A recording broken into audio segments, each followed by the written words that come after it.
Hello সবাইকে, আমার আজকের রেসিপি ভাপা সন্দেশ। বাঙালির অত্যন্ত প্রিয় এই সন্দেশ।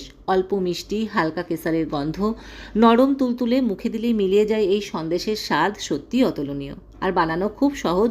যারা মনে করো যে বাড়িতে মিষ্টি বানানো খুব ঝামেলার কাজ, তারা অবশ্যই এটা ট্রাই করে দেখতে পারো। নিয়েছি 1.5 লিটার দুধের ছানা, হাফ কাপ পরিমাণে মিল্ক পাউডার, হাফ কাপ পরিমাণে চিনি, 3-4 চামচ দুধ দিয়েছি, ভালো করে মিক্সিতে এটাকে ব্লেন্ড করে নিয়েছি। দেখো একটা স্মুথ পেস্ট তৈরি হয়ে গেছে। সুগন্ধের জন্য একটু এলাচ গুঁড়ো দিয়ে ভালো করে এটাকে মিক্স করে নিয়েছি।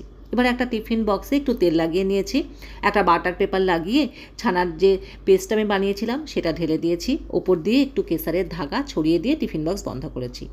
কড়াইতে দেখো জল আর একটা আমি স্ট্যান্ড বসিয়ে ফুটতে দিয়েছি। টিফিন বক্সটা এর ওপরে রেখে 20 মিনিট মতো আমি এটাকে স্টিম করেছি। 10 মিনিট পর ঠান্ডা হয়ে গেলে ঢাকনা খুলে ফেলেছি। এবার এটাকে ডিমোল্ড করে নিয়েছি। তৈরি হয়ে গেছে দারুণ স্বাদের ভাপা সন্দেশ। এটা বানানো কিন্তু খুব সহজ, অবশ্যই একবার ট্রাই করে দেখো কেমন।